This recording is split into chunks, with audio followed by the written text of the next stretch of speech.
અમદાવાદમાં ધોધમાર વરસાદથી અનેક વિસ્તારો પાણી થઈ ગયા। બોપલના સ્ટર્લિંગ સિટીમાં 1 થી 2 ફૂટ સુધી પાણી ભરાઈ ગયા। ભારે વરસાદથી રેલવેના પરીક્ષાર્થીઓ હેરાન થયા। સ્ટર્લિંગ સિટીમાં આવેલી છે શાળામાં કે જ્યાં પરીક્ષા કેન્દ્ર છે। પરીક્ષા કેન્દ્ર પહોંચવામાં ઉમેદવારોને હાલાકી પડી। બોપલની સ્ટર્લિંગ સિટીમાં 1 થી 2 ફૂટ સુધીના પાણી ભરાઈ ગયા।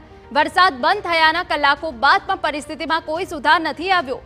આડેધડ લેવલના રસ્તાઓ બનાવ્યા હોવાના કારણે પાણી ભરાવાની સમસ્યા। સ્ટર્લિંગ સિટીમાં શાળા અને ટીસીએસ પરીક્ષા કેન્દ્ર આવેલું છે। ટીસીએસમાં રેલવેની પરીક્ષા આપવા આવેલા પરીક્ષાર્થીઓ પરેશાન થયા। શાળાએ પહોંચી રહેલા વિદ્યાર્થીઓને હાલાકીનો સામનો કરવો પડ્યો। બોપલની સ્ટર્લિંગ સિટીમાં પાણી ભરાવાની વર્ષો જૂની સમસ્યા છે।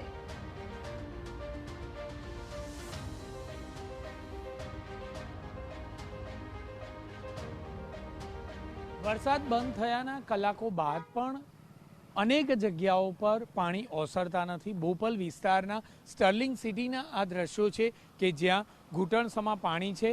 આગળ સ્કૂલ પણ આવેલી છે, શાળામાં પરીક્ષાનું કેન્દ્ર પણ છે। બાળકો કેવી રીતે પરીક્ષા આપવા માટે જઈ શકે તે એક મોટો સવાલ છે।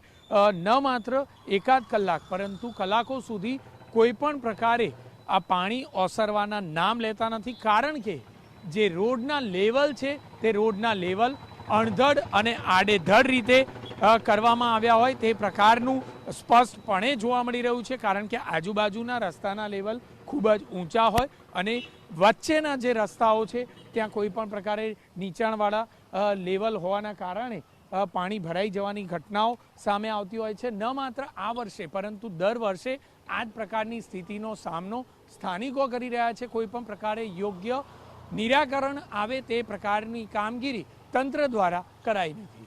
કેમેરામેન દીપક સેન સાથે જિગ્નેશ પટેલ, TV9 અમદાવાદ। તો જુઓ કેવી રીતે ધોધમાર વરસાદના કારણે અમદાવાદના હાલ બેહાલ થઈ ગયા છે। એક પણ એવો વિસ્તાર બાકી નથી કે જ્યાં પાણી ભરાવાની સમસ્યા ન સર્જાઈ હોય। આપને અલગ અલગ દ્રશ્યો પણ બતાવવાનો પ્રયત્ન કરીએ કે જ્યાં વાહનથી ધમધમતા વિસ્તારની શું હાલત થઈ ગઈ છે। સૌથી પહેલા એસજી હાઈવે કે જ્યાં સૌથી વધારે વાહનોની અવરજવર રહે છે, પરંતુ હાલ ત્યાં વાહનો બંધ થઈ ગયા છે। ઘૂંટણસમાં પાણી ભરાવાના કારણે હાલાકી છે। મકરબાનો એ વિસ્તાર કે જે પાણીમાં ગરકાવ થઈ ગયો છે, પરીક્ષા કેન્દ્ર ત્યાં આવેલું છે અને લોકોને હાલાકી પડી રહી છે। બોપલમાં પરીક્ષા કેન્દ્ર આવેલું છે। મકરબામાં પોલીસ સ્ટેશન વિસ્તાર છે કે જે પાણીમાં ગરકાવ થઈ ગયો છે અને નારોલમાં અતિશય પાણી ભરાયા છે, જેના કારણે તમામ લોકોના વાહન બંધ થઈ ગયા છે। આ પહેલો વરસાદ અમદાવાદમાં એવો પડ્યો કે જેના કારણે અમદાવાદના હાલ બેહાલ થઈ ગયા છે। મકરબાનો વિસ્તાર હોય કે જ્યાં હજુ સુધી સ્થિતિ સુધરી નથી, ત્યાં પણ પાણી ભરાયેલા છે। નારોલમાં પણ પાણી ભરાયેલા છે અને બોપલમાં પણ પાણી ભરાયેલા છે। સમસ્યા ઠેરની ઠેર છે।